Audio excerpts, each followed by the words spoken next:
Você já pensou que só ser bonita paga todas as suas contas ou resolve toda a sua vida? Você já pensou que só ser bonita pode abrir todas as portas que uma mulher ou que um ser humano gostaria de ter aberta? É, eu também já pensei assim, mas quando eu caí para a vida, eu entendi que só ser bonita não basta. Ainda mais hoje, no mundo de internet, de ilusões, menos ainda. Então, se você quer ouvir alguns questionamentos a respeito dessa pergunta, então vem comigo e bora para o vídeo, bora! Oi meninas, tudo bem? Vocês gostaram hoje do meu novo cenário? Hoje eu não estou no meu escritório, porque hoje o esposo está lá. E aí resolvi estar aqui com vocês aqui na minha varanda. E vou mostrar um pouquinho para vocês. É a área de lazer do prédio, né? Do nosso condomínio, tá vendo? Aqui na Suíça. Agora é tudo verde. Olha como tá bonito, os pastos verdejantes da Suíça. Lá é onde as crianças brincam. Hoje choveu um pouquinho, mas vamos lá. Quando eu era mais jovem, eu achava que para que eu pudesse ter respeito, eu só teria que ser bonita. Não precisava ter inteligência, não precisava ter nada.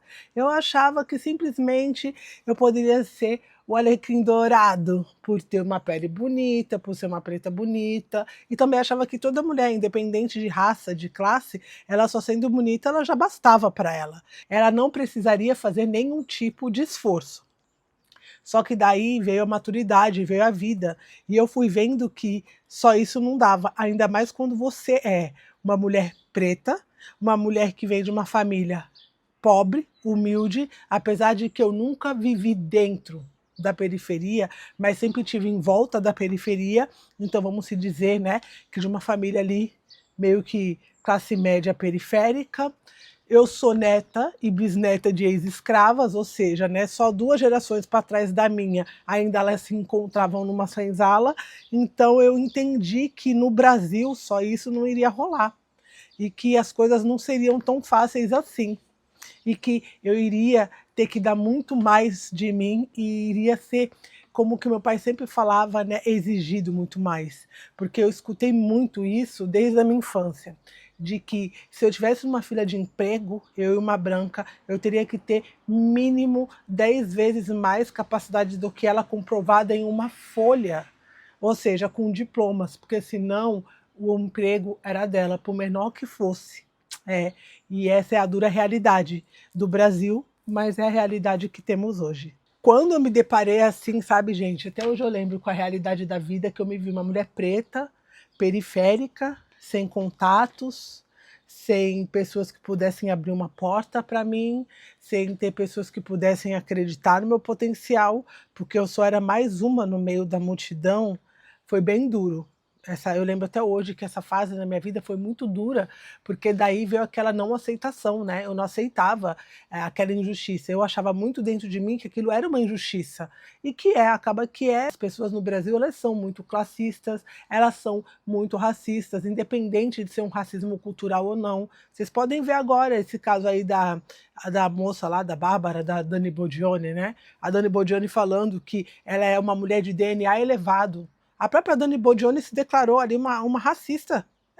Porque o que é um DNA elevado? Porque a tal da Bárbara tem um sangue de italiano, então o DNA elevado é quando você é branco e tem um sangue de europeu. Então logo eu que sou neta e bisneta de ex-escravo, meu DNA não presta. Mas é para um outro vídeo, se vocês quiserem, comenta aí que eu vou trazer para vocês, porque independente de eu não ter um DNA elevado, a bem casada há 13 anos, sou eu. Não precisei e não preciso ficar passando no carrossel, piruzando aí com os gringos, como elas mesmo. A própria Dani Bodione já está no seu segundo casamento. Então, antes dela ter o segundo casamento, provavelmente também ela deu uma sentadinha por aí na mão dos gringos. E isso, né, para mim, que não sou uma mulher de DNA elevado, né, eu não precisei disso, tá? Mas se vocês quiserem aprender como fazer para poder mostrar o valor de vocês, não se esquece, tá? Comenta aí, que eu vou gostar de saber. E ó, já chega metendo o dedo no like, curte, comenta e compartilha para que o vídeo possa subir. Leve esse vídeo para mais mulheres, mulheres do dia a dia. Quantas vezes eu, Paloma mesmo, já fui ignorada em entrevista de emprego? em relacionamentos, fui abandonada, fui preterida. Quantas vezes eu fui a não escolhida? E isso já começa lá, né, naquela adolescência, que você já vê que você é a que não é escolhida na escola, tu nunca tá, né, naquele topo de entre as mais bonitas, porque para você ser bela no Brasil, você tem que ter um cabelo liso, você tem que ter uma pele branca, ou pelo menos parecer um pouco com as europeias. É, porque no Brasil a maioria não parece com uma europeia. A grande maioria, tem algumas que ainda parece que passam ali batido até elas abrirem a boca. Tá? E quando abrem a boca aqui para eles, eles colocam todo o gato no mesmo balaio. Brasileira, latina, furunfadeira. É isso que eles têm na cabeça. Tanto faz se ela tem um pedigree ou um DNA mais elevado, como disse a Dani Bodione, né? Então é só ver o que está acontecendo por aí. O que mais me doía era quando eu via alguém ser escolhido porque tinha mais dinheiro. Como o meu primeiro filho, ele foi passar numa peneira dos Santos.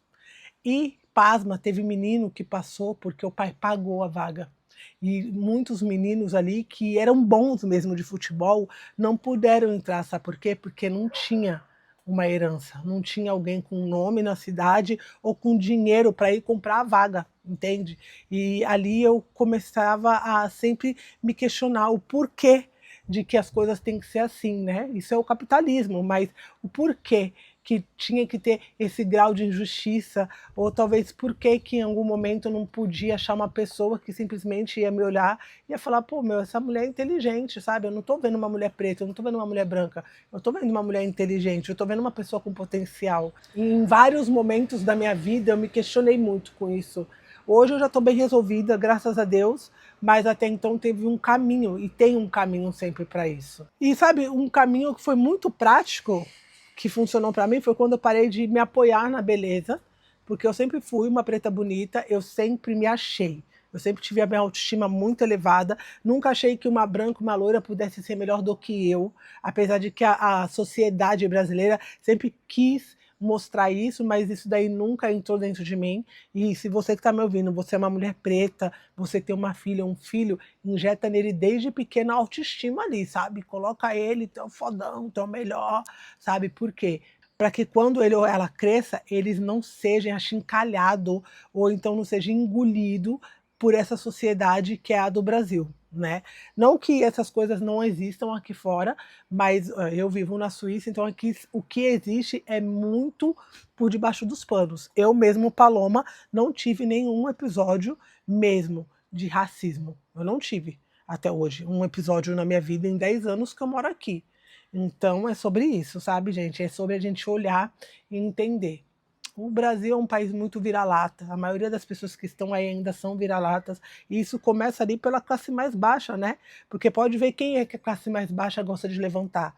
O próprio preto e a preta no Brasil, eles fazem questão de levantar um branco. Eles fazem questão de ouvir o que o branco fala a respeito de uma vivência preta. Então, assim, é surreal. Mas isso são coisas que eu acredito que com o tempo e o sistema vai conseguir mudar, mas eu ainda acredito que está muito no coletivo energético do país, né? Então eu acho que vai demorar. O que eu fiz? Eu busquei aprender várias coisas, gente.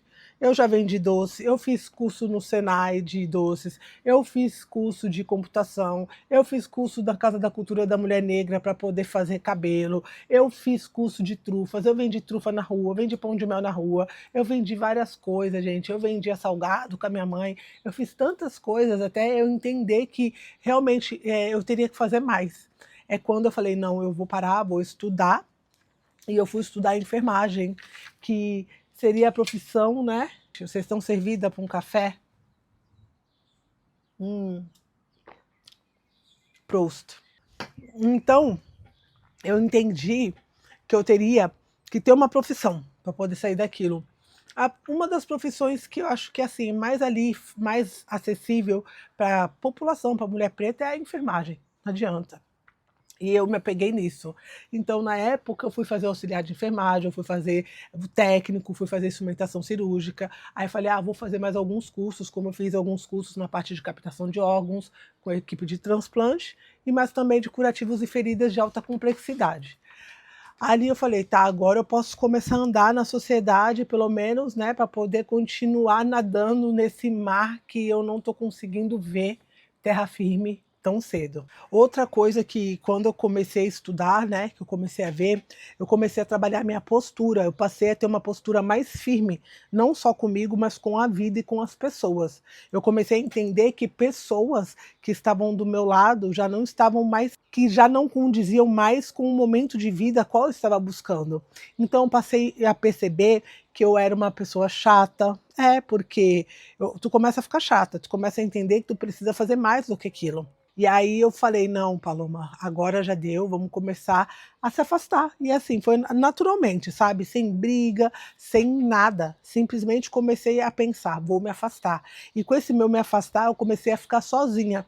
Muitas pessoas não conseguem estar sozinha, mas quando nós estamos sozinhas, nós conseguimos realmente nos conhecer. E foi nesse tempo que eu passei a olhar mais para dentro de mim e fui gostando mais de estar comigo mesma. Fiquei um bom tempo, gente, assim, sem ter pessoas mesmo para ter aquele contato, para conversar. Eu já não gostava mais de balada, eu já não gostava mais de estar no meio da população, de estar mesmo em bares.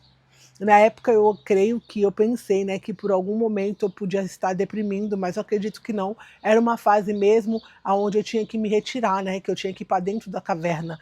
E foi isso que eu fiz. Eu acredito que isso vai acontecer com 90% das mulheres que começarem a olhar para dentro de si, ela vai em algum momento entrar para dentro da caverna. E pode ter certeza, é um pouco assustador, aquela solidão, né? Mas depois a gente começa a aprender a lidar com ela e no dia que a gente sai dessa caverna, nós passamos a florescer, a ver o mundo de novo, mas de uma forma diferente. Eu parei de aceitar migalhas, eu não aceitei mais migalhas de ninguém, nem no trabalho, nem nos relacionamentos, nem escola, nem de amizade. Eu não aceitei mais ser colocada em segundo plano, assim. Se eu tenho uma pessoa que eu considero amiga e ela em algum momento só sai da minha vida porque ela está em outro momento, porque ela conheceu pessoas novas, eu não vou fazer nada, para mim está tudo bem. Só que até então não adianta tentar voltar, porque eu sempre falo para minha irmã, o problema não é você sair da minha vida, é como tu saiu, quando tu saiu e por que você saiu. Faça sempre essas 3 perguntas quando uma pessoa sair da sua vida, entende? Porque é isso que vai poder determinar se ela vai poder ou se ela é apta ou digna de voltar. Porque o como você tem, né, desculpa pelo carro, gente, entender como foi. Foi uma forma boa, foi ruim? Quando? Foi quando um momento muito foda teu, que tu estava precisando muito? E aquele, né, por quê? O porquê foi isso, entende? E dentro disso, você vai ver que quando você colocar essas 3 perguntas em qualquer relacionamento, você vai conseguir definir se a pessoa tem que estar ou se ela pode voltar. E uma coisa muito séria, depois que você sai dessa caverna, vai aparecer pessoas. Aí você tem que começar a peneirar, porque daí você tem que começar a querer se conectar com pessoas que estão na mesma vibe que você, que queira crescer o mínimo, esteja andando, esteja lutando naquela mesma linha, sabe?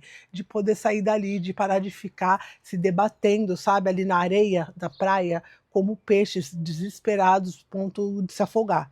Então, assim, isso é primordial. Agora, para você que chegou no final do vídeo, procura hoje algum vídeo que vai te ajudar a aprender o idioma.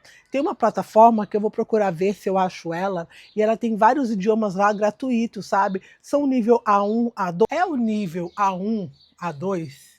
É, mas é melhor do que você não aprender nada, sabe? É melhor do que você estar gastando o seu tempo, que eu te garanto que a coisa mais preciosa que você tem hoje, vendo pessoas irrelevantes, insignificantes. E eu vou te dar um outro conselho que é muito certo. Quando você parar para ouvir uma pessoa, entenda que para essa pessoa agregar na sua vida, ela tem que ter no mínimo mais experiência do que você e ela tem que ter entrado em locais muito, muito foda e ter conseguido sair. Porque hoje a gente vê na internet um monte de influencers, tanto homens ou mulheres, que nada tem. E eles vêm falar na sua vida o que você faz para tu sair disso, quando nem eles nunca passaram por isso. Entende? Então, assim, mas o vídeo está ficando muito longo. O vídeo de hoje foi esse, foi só um bate-papo. Também vou vir com mais bate-papos aqui. Se vocês gostaram, não se esquece, curte, comenta e compartilha. se inscreve no canal e deixa aí, ó, embaixo nos comentários o que você gostaria de conversar comigo. Qual seria o tipo de bate-papo? Tem alguma coisa que você acha que talvez seria importante você ouvir por um outro viés? Tem algo que você gostaria de ouvir pelo viés de uma mulher que tem outros tipos de experiências? É, gente, aos poucos eu venho aqui abrindo tudo para vocês, porque não dá para abrir tudo num vídeo. E o vídeo foi esse. Um beijo, tchau!